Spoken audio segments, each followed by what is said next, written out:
Cara de Diablo es una historia, es la historia de la Nueva Jerusalén, un pueblo que en el estado de Michoacán se funda a partir de lo que un sacerdote católico, el padre Nabor Cárdenas Mejorada, asegura que recibió como designio del mismo Dios a través de la Virgen del Rosario.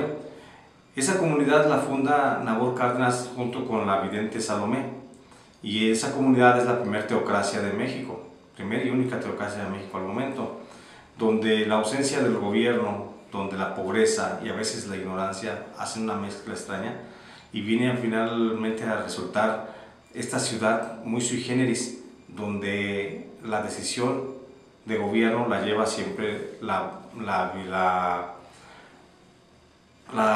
Virgen del Rosario, que es la que habla a través de la vidente Salomé. En el libro Cara de Diablo yo cuento la historia de cómo se fundó esa ciudad y cuento también quiénes son los principales protagonistas de esa historia.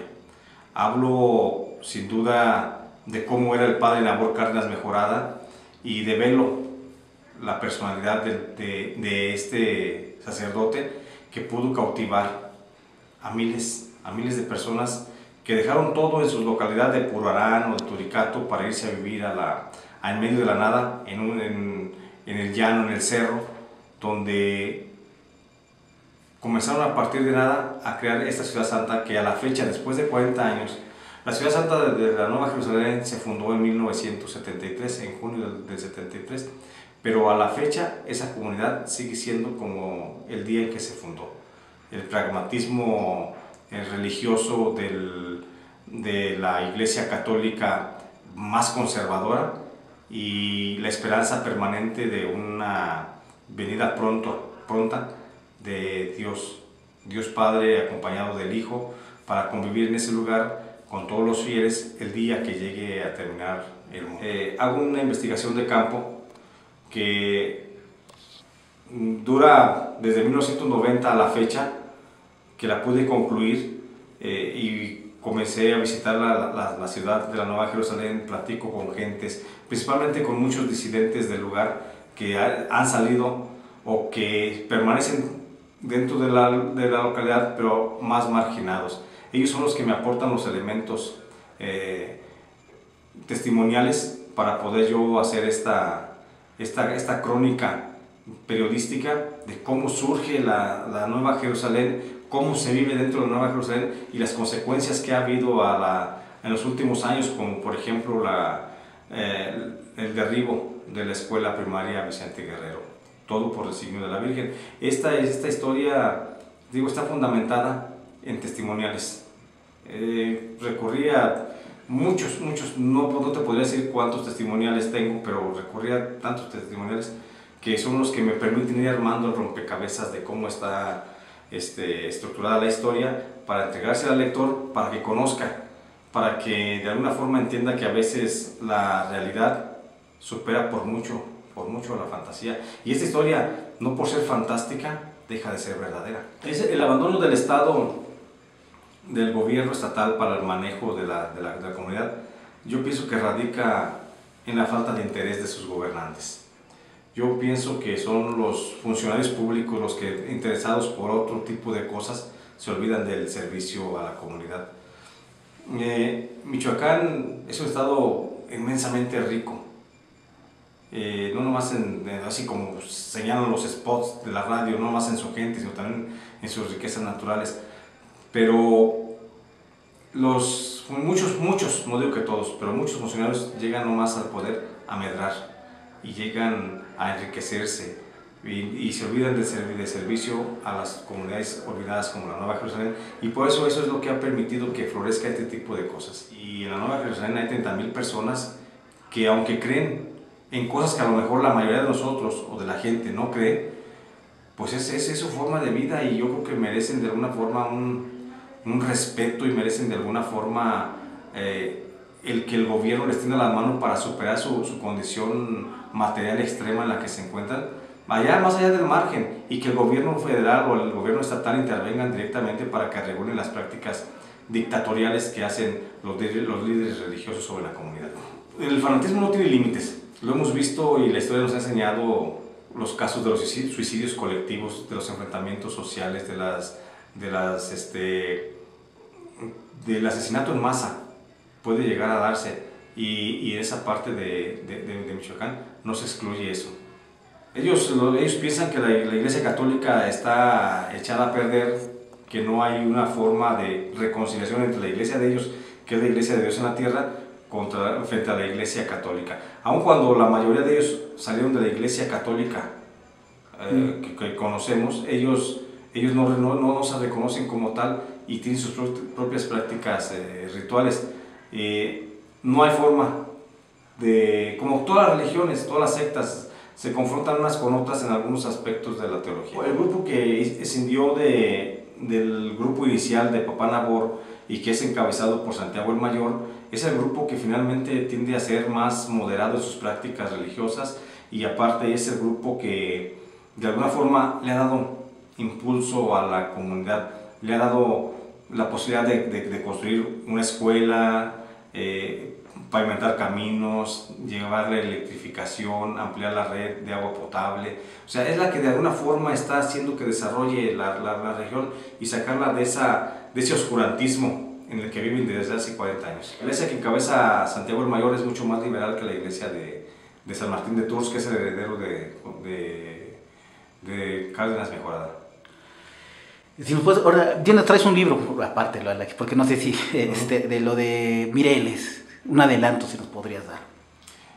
El libro de Mireles es una biografía no autorizada que yo rescato de lo que se dice y se señala de Mireles. Es un trabajo periodístico, es una semblanza social de este líder armado que despertó la conciencia de muchas gentes. No caigo de ninguna forma en ningún tipo de apologías, pero sí intento llevarle al lector quién es José Manuel Mireles y por qué razón está en la cárcel, y trato de plantear muy brevemente y en forma muy sucinta la situación de qué lleva a un líder social a la cárcel. Es una radiografía del momento en el que Mireles aprende el Estado con su lucha de combate al crimen organizado, y cómo de repente llega también el Estado en ese mismo afán, luego las complicaciones que se dan en el entendimiento, y cómo finalmente este luchador social viene a caer a la cárcel. Pues. Una pregunta nada más obligada para los momentos de ahorita. ¿Qué pasa en Michoacán y con los periodistas, por ejemplo, con lo que pasó con...? En Michoacán el periodismo sufre la peor etapa de descrédito que puede haber. El hecho de que aparezcan periodistas en video con el líder criminal, pues es una bofetada a la dignidad, o a la credibilidad, mejor dicho así, a la credibilidad de los periodistas, porque a partir de ahí, pues nadie en México va a creer que algún periodista en Michoacán pudo escaparse a la tentación del poder de Servando Gómez. Es que hay casos en los que te ves, no sé si obligado, pero o tutelas, y la ley lo establece, la tutelación de la vida, o conservar la vida, conservar el patrimonio, conservar la familia, y eso ya queda a criterio y responsabilidad moral y ética de cada uno de nosotros como ciudadanos. Como periodistas estamos obligados también a tener prioridades, y eso yo creo que ya eso se responde en el fuero de cada uno de los periodistas sobre si prefiere la vida o prefiere la plata o la bala, como dices tú. Después de Los Malditos comencé a escribir, sigo escribiendo, estoy escribiendo otros trabajos para libros, para la editorial de Grijalvo. Estoy en un proceso de creación, de concretar muchos proyectos que tenía pendientes literarios, y creo que voy en ese sentido. Estoy trabajando para un periódico de corte nacional, entonces las cosas van bien. ¿El premio que te dieron? En Holanda recibí el premio Mérito a la Libertad de Expresión, pero pues finalmente yo no soy muy partidario de los premios. Yo creo que más bien el mejor premio que puede tener cualquier periodista es al día siguiente ver publicada su nota. ¿Qué le podría decir a los nobles periodistas que están saliendo de la escuela? ¿Qué camino seguir? Yo creo que los periodistas que se van formando, los que están saliendo de la escuela con un chingo de herramientas comunicativas, yo creo que ellos deben, sobre ellos recae la responsabilidad de levantar el ejercicio periodístico y de dignificarlo.